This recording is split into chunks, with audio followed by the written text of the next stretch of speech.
If you've ever felt like you're building a bunch of things but not building the thing, or if you have a bunch of ideas and you're just not sure how to put them all together, this video is for you. About a year and a half ago, I made a video about how I'm a generalist, and I still stand by that. I don't think I'm a specialist by any means, but there's this one contradiction that I'm trying to live with, and I'm not sure how many people feel this, which is I am a generalist, which means I like doing multiple things, but I can't multitask, which means I can't do all of them at the same time or have all the tabs open in my mind at the same time. It felt weird to me. For example, from 2022 onwards, I had 2 podcasts. I rebranded them like 3 to 4 times. I started a newsletter. I made Instagram videos, TikTok videos, LinkedIn videos. I even started writing a book. But here's the thing, right? I think all of these things happened because I was on a visa in the US and I couldn't exactly pick up other shifts or other jobs. So this was my way of experimenting what I actually like. Even though the mentality going in was, let me test out a bunch of things to see which one I actually like, I actually ended up treating each and every one of them like it was a full-time job. And because of that, I started burning out. But right now, I just moved back to India from the US, and I have this one thing that I want to definitely try, which means I have to prioritize. This is when the thought process of, shit, I'm gonna have to finally learn how to prioritize came into mind. All of those things that I was doing on the side was on the side, but this is going to be one of the main things that I'm doing. By the way, you should subscribe and follow me if you want to know what that next thing I'm building is about. And saying goodbye to things that I have built from the scratch is just not something I'm good at. I was just sitting down and writing my thoughts one day, and that is when I remembered this book that I had pinned on Pinterest, Essentialism. And this book has completely shifted the way that I think about the things I'm working on. I want to share 10 things I've learned from this book that I think you should definitely keep in mind. Number 1, less but better. It's not about doing less work, it's about doing the right work. I think the problem is most of us think about how can I do it all, instead of thinking about how do I do this one thing that is going to make these other side things easier or irrelevant. I am in my focus season right now, which means I cannot prioritize on every single task that I'm doing. I've got to focus on one thing, or I've got to focus on the things that is going to contribute to that one thing. I've been learning choosing what not to do is just as important as choosing what to do. Number 2, the power of saying no is actually the power of saying yes to what matters. I have been doing this podcast since 2023, and I just decided to pause it for the next 3 to 4 months because I knew that focusing my energy on all of these things is me saying no to the one thing that I actually want to do. We all know that saying no to something is a superpower, but how often do we actually do it? Number 3, you can't have it all, but you can have the right thing. I think a lot of people misunderstand that being a generalist means you do everything at the same time. You do everything, you're great at everything. But I think it's more about knowing how to do everything, having the knowledge to be able to put on any hat, be a marketer, be an engineer, or do whatever it is that you want to do. But does not mean you have to wear all the hats at the same time. Being a generalist actually means having the range to explore, but also focusing and being disciplined when it matters. I think when you're in an execution season, it does not make you any less of a generalist. Imagine you have a jug of water that is just enough for 2 glasses.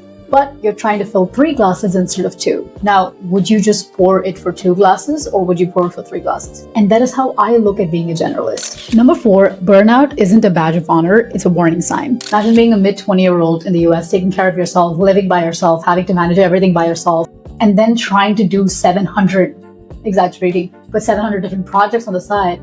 You burn yourself out. And that's exactly what I did. But the author of this book says, Essentialism is not about just doing work, it's about protecting your energy. Think about this, you're trying to do a work that is essential, but if you're burned out, you can't even do the essential. I used to have a podcast called The Pivot to Balance. I changed the name because I realized I'm not the person to be talking about balance.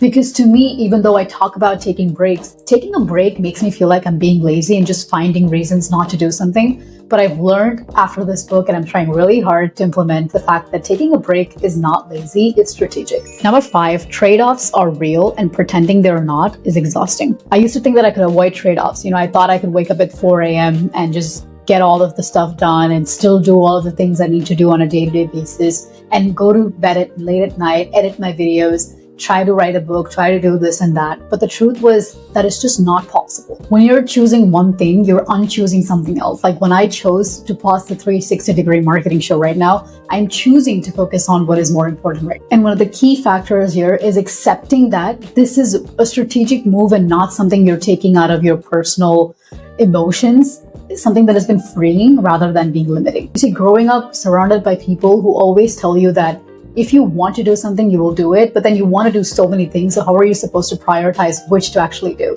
eat that frog. You've got to focus on the thing that matters the most. So many books talk about this, but when it actually comes to implementing them, we get stuck because we feel like everything is just as important. One thing is just as important as the next one. 6. Clarity of purpose eliminates 1,000 distractions. Okay, this one hit differently because of my work experience in the US. I was that employee who constantly asked for clarity. I would always ask questions like, okay, so what am I working toward? What value is this going to add? Because that loosely translated to how important something was and how much effort I needed to put into it. Basically, how essential is it? But here's the thing, I had to learn this the hard way. Most people don't operate that way. I used to feel like I was the problem because I could see people that were not asking any of those questions and were just going with the flow and accepting whatever task was given to them. But then I read this part in this book and that completely validated and shifted everything for me. The author talks about how in corporate environments, when there's no clear priority or reason why we do things, it becomes really confusing for people.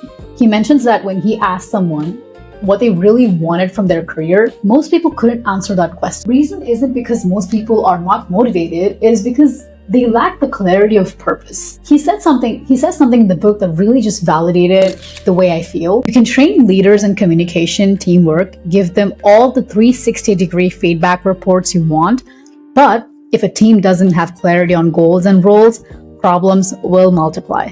Motivation deteriorates when there is no purpose. This made me realize if you're ever in a situation where you actually have to ask clarity every single time, you're not the problem, it's an environment problem. And I deeply believe that you should not work in places where they don't offer clarity, because it is not going to help you grow as a person or a professional in any way. So now that I'm in a season of focus and focusing on one or two things, the question that I keep asking myself is, what's the purpose? What problem is this solving? How long am I committing to this?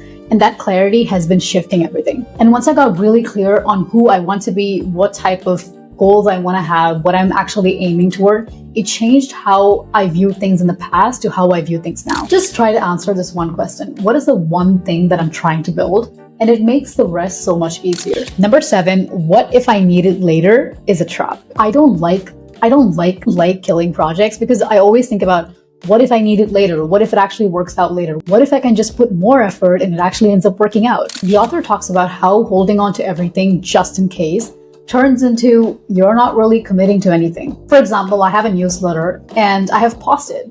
Now, I don't believe that you have to stop something completely in order for you to focus on one thing, but I do believe it's essential for you to tell yourself that even though I'm pausing this, there's a very real chance that I might not actually come back and finish this, and I might just stop it, and that's okay. Number 8, time stacking works, but only when it serves the essential. I don't believe in multitasking, but I believe in time stacking. I always argue that multitasking is you giving your cognitive resources to completely different tasks at the same time parallelly, but time stacking is something I believe in. And Essentialism backs this up.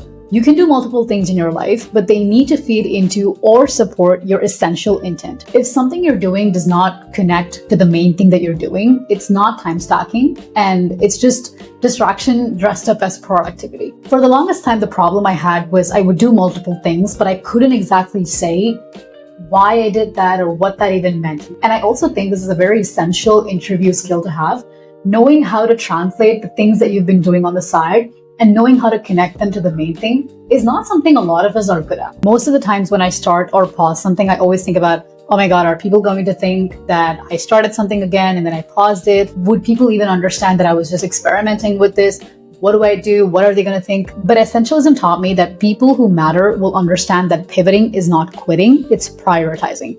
You don't owe anybody explanation for focusing on the one thing that's important to you. The last one is Essentialism is a practice, not a destination. Like I've mentioned a few times, I am in my focus season right now, but does not mean I've mastered Essentialism by any means. Some days I still want to start 5 to 6 new things, and some days I still miss doing the 360-degree marketing show. But the one practice that I've had is just coming back to this one question of, if you want to do this, is this essential right now?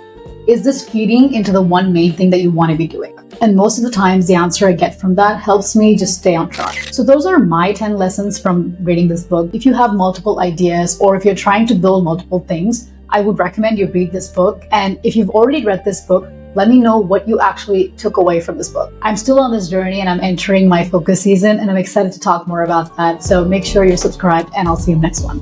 Bye.